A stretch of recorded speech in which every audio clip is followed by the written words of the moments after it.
Mesdames et messieurs, bonjour. Nous avons le plaisir de nous retrouver avec vous aujourd'hui dans le cadre d'un nouvel épisode des Chroniques Santé et des Insights de l'Écho.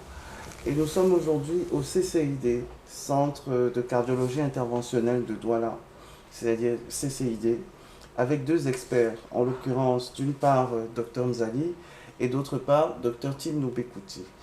Alors vous allez probablement vous poser probablement la question de savoir pourquoi nous nous retrouvons entourés de médecins dans une formation hospitalière. C'est tout simplement en raison d'un chiffre plutôt alarmant et que nous partageons avec vous, 17,7 millions. C'est le nombre de décès consécutifs aux pathologies cardiovasculaires enregistrés chaque année, d'après une étude réalisée par l'OMS et publiée en mai 2017. D'après ce chiffre, la mortalité mondiale, les statistiques, ou alors le pourcentage en termes de mortalité mondiale consécutif aux pathologies cardiovasculaires serait donc de 31%. Les maladies cardiovasculaires sont donc la première cause de mortalité dans le monde. Le stress et l'anxiété chronique générés par l'impact socio-économique de la pandémie et plus récemment les poussées inflationnistes ont également favorisé l'émergence de certains types de pathologies cardiovasculaires. Les opérateurs économiques, les dirigeants d'entreprises, salariés, cadres, managers, jeunes et seniors, ces pathologies affectent tout le monde. Et pour en parler, nous allons donc, sans plus tarder, avec votre permission, passer la parole à nos deux interlocuteurs de ce jour. Bonjour docteur. Bonjour Yvan. Docteur au pluriel, puisque vous êtes deux, bien entendu. Alors, s'il fallait débuter cet entretien en vous présentant, que diriez-vous? Vous avez la parole, c'est sans protocole. Moi, je suis docteur Tim Nobekouti Jean, je suis cardiologue, rythmologue interventionnel et stimuliste. Et j'exerce au Centre de cardiologie interventionnelle de Douala, qui est situé dans la polyclinique Mario. Merci docteur. Et nous passons la parole au docteur Zali. Je suis le docteur Nzali Archange. Je suis interniste cardiologue interventionnel, coronarographiste angioplasticien. Et je suis avec le docteur Timno, l'un des pratiquants du Centre de cardiologie interventionnelle de Douala, qui est situé au sein de la polyclinique Mario. Merci à tous les deux pour ces éléments de présentation.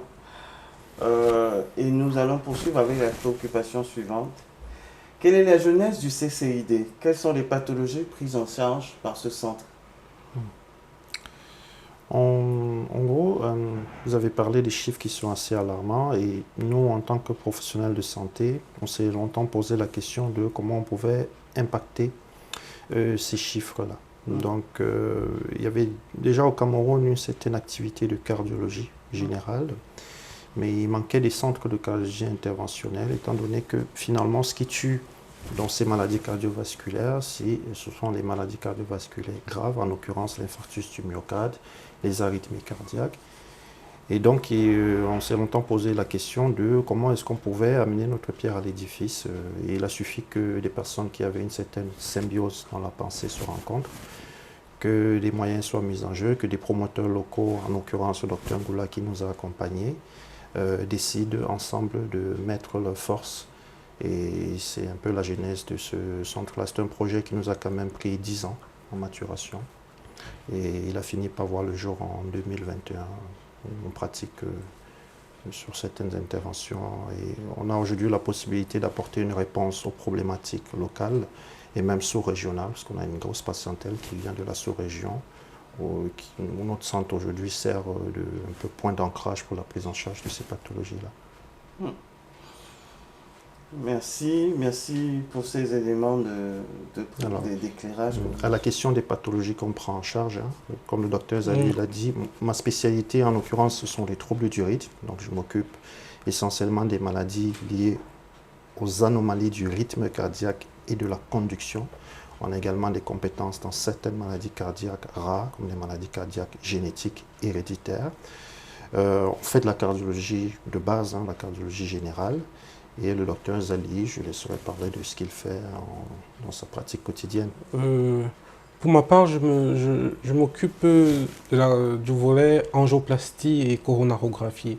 En fait, il s'agit de l'étude structurelle des vaisseaux cardiaques et, si besoin, de la réparation de ces vaisseaux-là lorsqu'ils sont lésés et lorsqu'ils peuvent mettre en jeu le pronostic vital.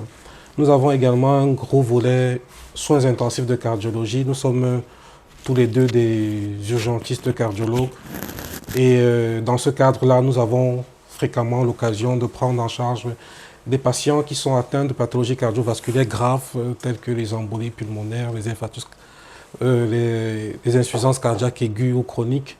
Donc ça constitue également une grosse partie de notre activité quotidienne. Ok, c'est noté, merci. Avec votre permission, nous allons reprendre ou alors résumer pour les personnes qui nous suivent, mais vraiment en des termes très simples. Parce que bon, vous allez nous excuser, on a l'impression que le médecin, il est toujours un peu technique. Et on ne peut pas lui en vouloir, il est dans son rôle. Donc, je commencerai par vous, docteur Timno Bekouti. Vous êtes spécialisé sur toutes les pathologies liées au rythme cardiaque. Ça veut dire, soit le cœur il bat trop lentement, soit il bat trop vite. Est-ce que c'est bien ça? C'est parfait. Voilà. Et maintenant, vous, docteur Nzali, vous êtes spécialisé sur toutes les pathologies liées à, je ne sais pas si on peut parler de tuyauterie. C'est ça, au vaisseau cardiaque. Voilà. Donc, c'était juste en guise de clarification pour les personnes qui nous suivent. Et maintenant, comment est né un autre point maintenant sur votre collaboration? Comment est née votre collaboration et quel regard portez-vous sur votre équipe? En fait, nous avons pensé poser cette question simplement compte tenu du fait que les collaborations sont souvent rares.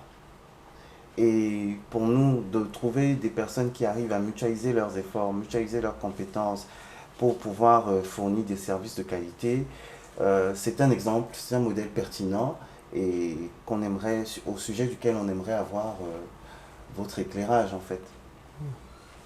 Je vais commencer en disant que je pense que le docteur Timno a abordé ce point lorsqu'il a parlé de la convergence d'idées. D'accord.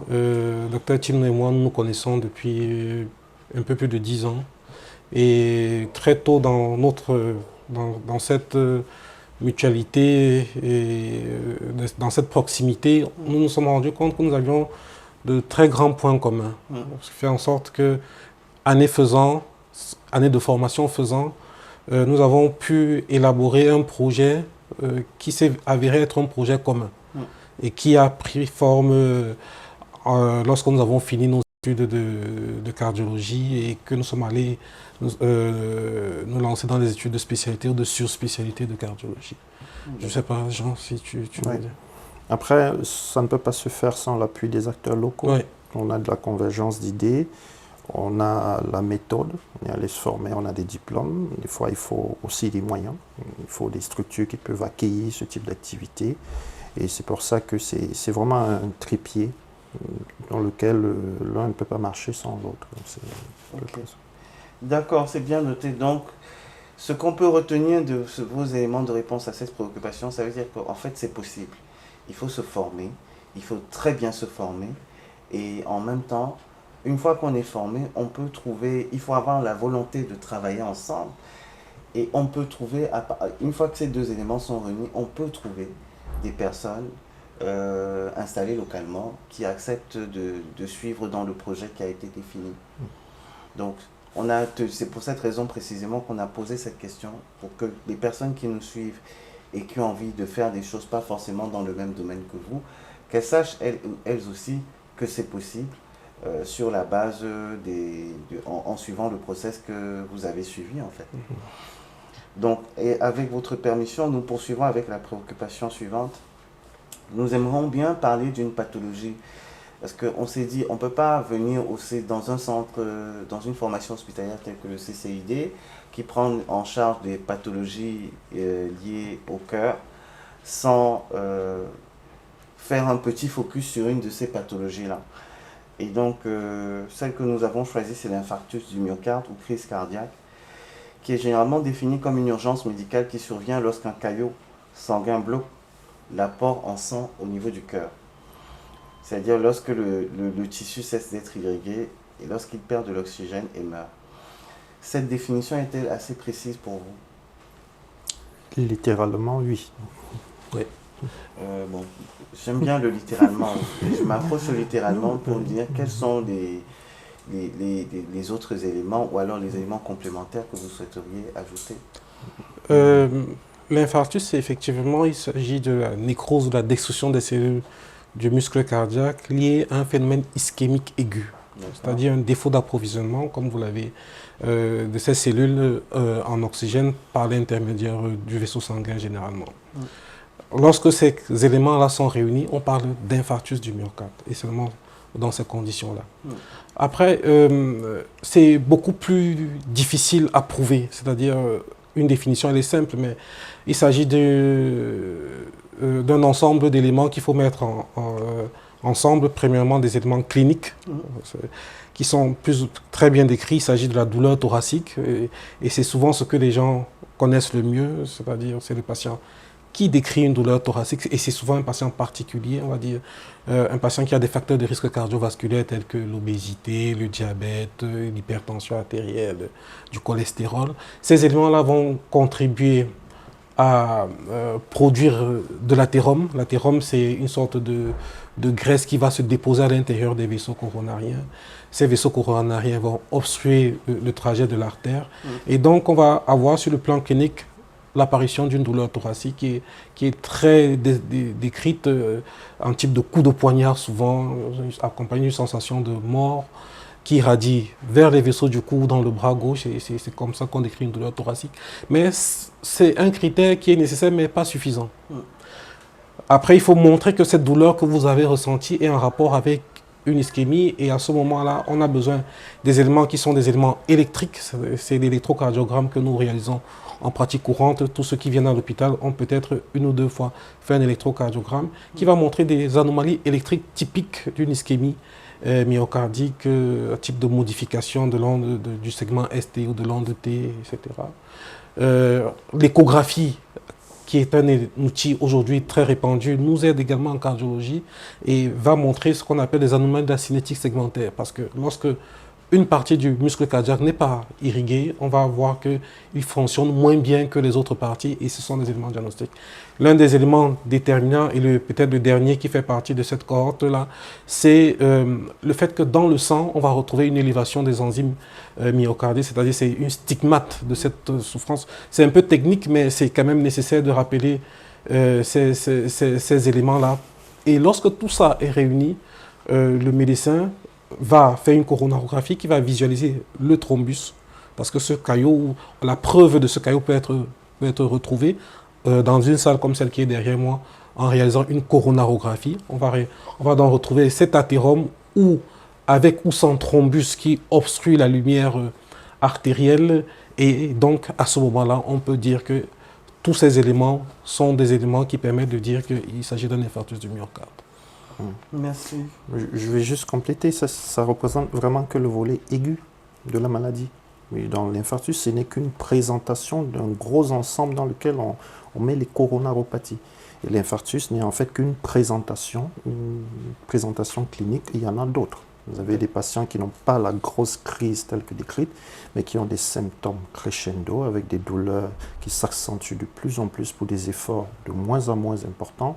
On en a qui viennent au stade où ils font de l'insuffisance cardiaque, et on en a au stade où on les retrouve des morts subites inexpliquées parce qu'ils ont fait des complications, des arythmies cardiaques dont le substratum était en effet cette maladie coronaire.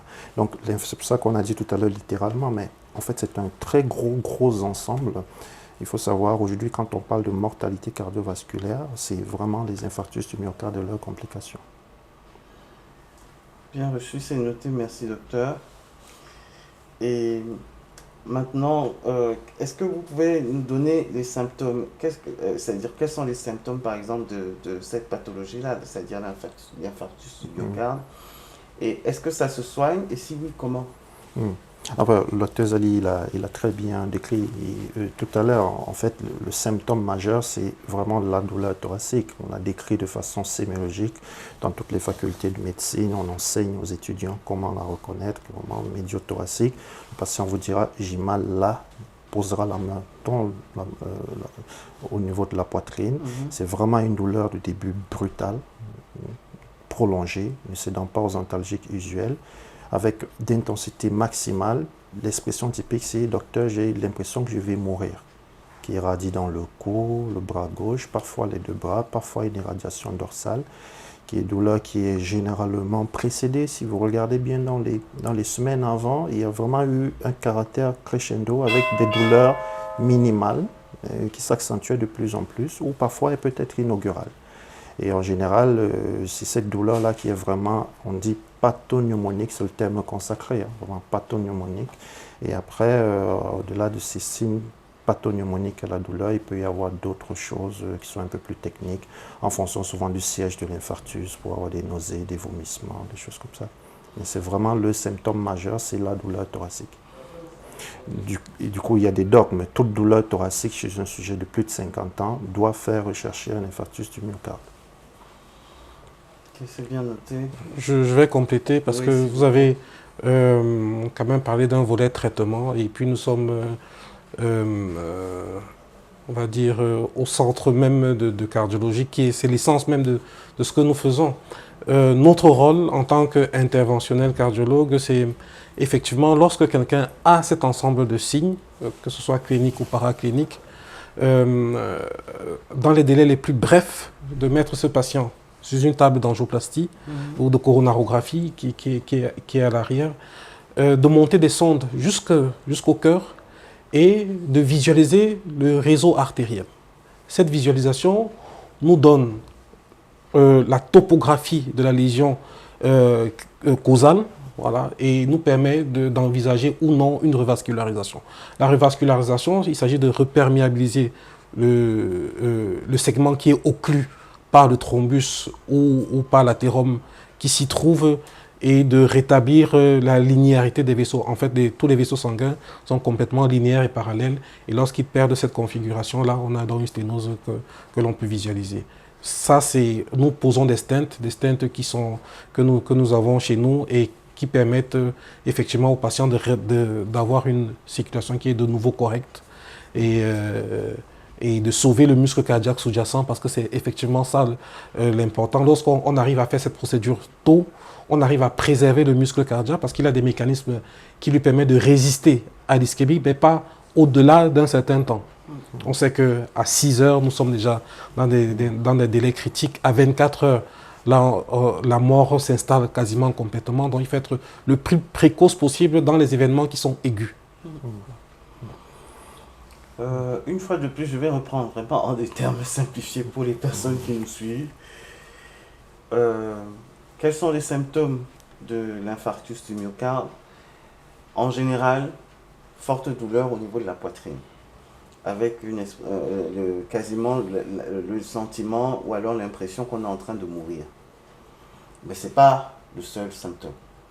Il peut y avoir d'autres types de symptômes. Je pense que vous avez, en espérant que je ne dis pas de bêtises, et corrigez-moi si c'est le cas, s'il vous plaît. Les autres symptômes, ça peut être un affaiblissement. Est-ce que c'est bien ça? Oui, ce que nous on appelle un essoufflement à l'effort, dyspnée d'effort, terme consacré. Ou alors... des nausées, des vomissements en fonction de la localisation de votre infarctus. D'accord. C'est bien noté. En fait, c'était une fois de plus pour résumer pour les personnes qui nous suivent. Et une fois les symptômes clairement identifiés, est-ce que ça se soigne? Oui, ça se soigne. Mais il faut agir très rapidement. Et à noter que toutes les personnes qui sont déjà dans la cinquantaine, ou tout au moins âgées de 50 ans, doivent savoir que lorsqu'ils se retrouvent avec des douleurs au niveau de la poitrine, que ce soit minime ou alors très aiguë, doivent immédiatement se rendre dans une formation hospitalière pour être pris en charge. Ouais. Parce que les risques que ce soit qu'il s'agisse d'un infarctus du myocarde sont très élevés. Et s'il s'agit d'un infarctus du myocarde plus communément appelé crise cardiaque, plus on est rapide dans l'intervention, moins on court le risque de perdre la personne. Et enfin, à la question de savoir comment est-ce que ça soigne, docteur Zali nous disait que quand vous arrivez, si c'est ici que vous venez, il vous installe sur l'arceau de coronarographie qui est à l'arrière du plan. Voilà. Et il procède à un examen en profondeur en vous posant des sondes. Et c'est à partir, une fois que cela a été effectué, qu'ils peuvent établir la gravité et procéder à une réparation. Procéder à une réparation. Ouais. Alors, moi, si tu me permets, Yvan, je voulais juste rajouter quelque chose.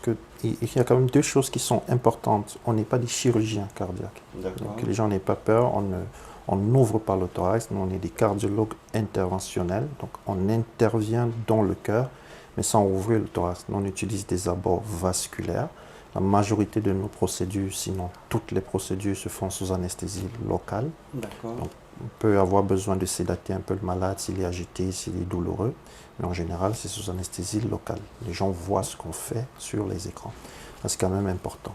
La deuxième chose, la coronarographie, comme son nom l'indique, c'est une graphie. Donc, c'est une opacification des artères du cœur en utilisant de l'iode. Vous injectez de l'iode qui va suivre le courant sanguin et aller dans la coronaire et la dessiner. Et à travers un tube à rayon X et un capteur, on projette des rayons X qui reproduisent la silhouette cardiaque. Donc c'est en fait comme ça qu'on travaille. Donc on n'est pas des chirurgiens cardiaques, on est vraiment au milieu des cardiologues généraux et de la chirurgie cardiaque. D'accord, merci, c'est bien noté. Et maintenant, nous poursuivons avec une autre préoccupation. Pour bon nombre de professionnels tels que les sophrologues ou les coachs en développement personnel et professionnel, la bonne santé du cœur passe par la bonne gestion des émotions. Quel est votre point de vue à ce sujet? Oui, en fait, c'est des notions qui sont bien connues. Hein. Je pense que les travaux, il y a eu d'importants travaux scientifiques depuis les années 80 qui ont bien montré l'impact du stress, du profil psychologique sur les maladies cardiovasculaires, à tel point qu'il y a des auteurs qui les ont même identifiés comme des facteurs de risque cardiovasculaire à part entière. Donc c'est sûr que savoir gérer ses émotions, le stress professionnel, familial, social, environnemental, est un moyen de lutter contre les maladies cardiovasculaires. On a même défini deux types de profils, hein. Les gens de profil A qui sont les plus exposés à cette forme d'activité et les gens de profil B qui le sont le moins. Donc on sait maintenant que les gens de profil A, ils sont beaucoup plus exposés à faire des maladies coronaires que les gens de profil B. Mais ça, ce serait un peu simplifier la prise en charge des maladies cardiovasculaires en la résumant simplement à la lutte contre le stress. Parce que, comme le docteur Nzali l'a dit, vous avez des facteurs de risque et parmi lesquels il y en a des innés. Vous êtes né avec, vous l'avez hérité de votre capital, vous l'avez hérité de votre capital génétique et vous avez des facteurs de risque acquis. Si vous fumez, vous consommez beaucoup d'alcool, vous êtes obèse, vous êtes hypertendu, vous êtes diabétique. Si vous luttez juste contre votre stress, vous allez quand même faire des maladies cardiovasculaires. Donc c'est vraiment un ensemble, la prise en charge des maladies cardiovasculaires. Et là, on rentre vraiment dans le gros de la prévention. Il faut lutter contre l'ensemble des facteurs de risque cardiovasculaire en mettant l'accent sur les facteurs qui nous exposent le plus. Si vous n'êtes pas hypertendu, vous n'êtes pas diabétique, vous ne fumez pas, vous n'avez pas de cholestérol, pas d'obésité, pas de facteurs, pas de maladie cardiovasculaire dans votre famille, si vous vous penchez sur votre stress, vous avez quand même un peu moins de chances de faire des maladies cardiovasculaires que si vous avez tout ça et vous ne regardez que le stress. C'est vraiment le message qu'il faut faire passer aux gens, c'est vraiment un ensemble. Et puis il faut aussi dire que le contrôle des facteurs de risque, parce qu'après, il y a des gens qui ont un diabète ou de l'hypertension de façon effectivement héréditaire et puis voilà, ou familiale. Mais après, le contrôle également de ces facteurs va permettre de réduire la chance de développer des complications cardiovasculaires. Donc, c'est aussi très, très important de dire aux gens, lorsque vous avez ces maladies-là, lorsque vous êtes étiqueté diabétique, hypertendu ou hypercholestérolémique, ces maladies doivent être prises en charge avec toute la force que la médecine peut leur accorder, afin d'avoir un effet sur le devenir cardiovasculaire du patient. Merci, c'est noté. Et maintenant, nous sommes quasiment pratiquement arrivés au terme de notre échange de ce jour. Quelques conseils aux personnes qui nous suivent pour éviter les pathologies du cœur.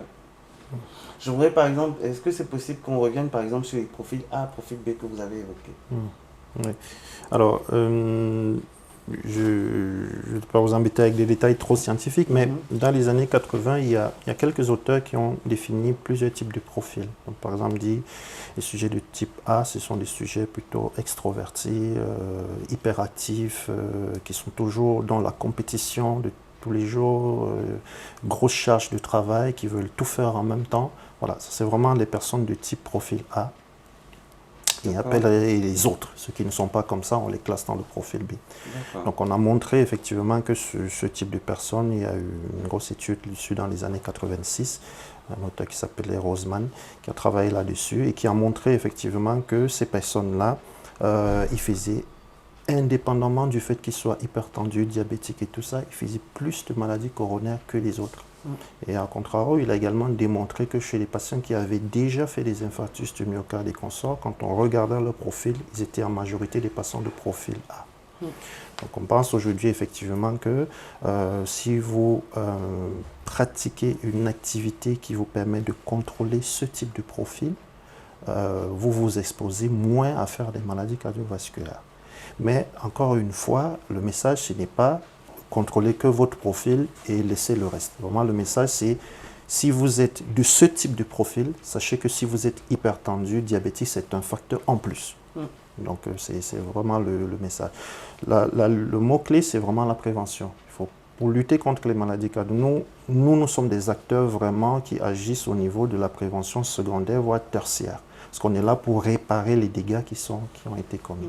Mais dans les pays politique sanitaire comme la nôtre, lutter contre l'hypertension artérielle, le diabète, le tabagisme, le cholestérol, l'obésité. Vous avez aujourd'hui un quart de la population camerounaise qui est obèse, un quart qui est hypertendu, donc ce n'est pas n'importe quoi. On va chercher quasiment dans les 8-10 millions d'individus au Cameroun, donc ce n'est pas négligeable en termes de facteurs de risque. Donc lutter contre ça, à travers des grosses politiques sanitaires, l'information médicale, comme ce qui se fait là, c'est vraiment se mettre en amont et avoir une arme supplémentaire dans la lutte contre les maladies cardiovasculaires. Après, il faut promouvoir l'ouverture des centres de cathétérisme, parce que tout à l'heure on a parlé de durée, mais si on veut revenir dans des détails beaucoup plus subtils, vous avez entre la douleur thoracique et l'entrée dans une salle de coronarographie, si vous avez affaire à un infarctus du myocarde, vous avez 2 heures. Au-delà de 2 heures, vous rentrez dans la perte de chance. Donc c'est vraiment, voilà, c'est un peu le message que nous on veut faire passer aujourd'hui. Prévention, oui, mais conscientisation, oui, mais après traitement, il faut pouvoir connaître les bons endroits, avoir la bonne information, savoir reconnaître les symptômes, et voilà. D'accord, donc autrement dit, pour prévenir la survenance de ce type de pathologie, il faut avoir une bonne hygiène de vie. Ça passe par l'alimentation, ça passe par éviter le stress, ça passe par faire ses contrôles assez régulièrement. Je ne sais pas si on va parler de check-up. De dépistage. De dépistage et autres. En quatrième élément, qu'est-ce qu'on va citer? Et après, vous avez des facteurs de risque héréditaires. C'est-à-dire que vous êtes né avec, et il suffit de savoir qu'il y a un malade dans la famille, quelqu'un qui est décédé de façon brutale, inexpliquée, qui a fait un accident vasculaire cérébral avant l'âge de 40 ans. Voilà.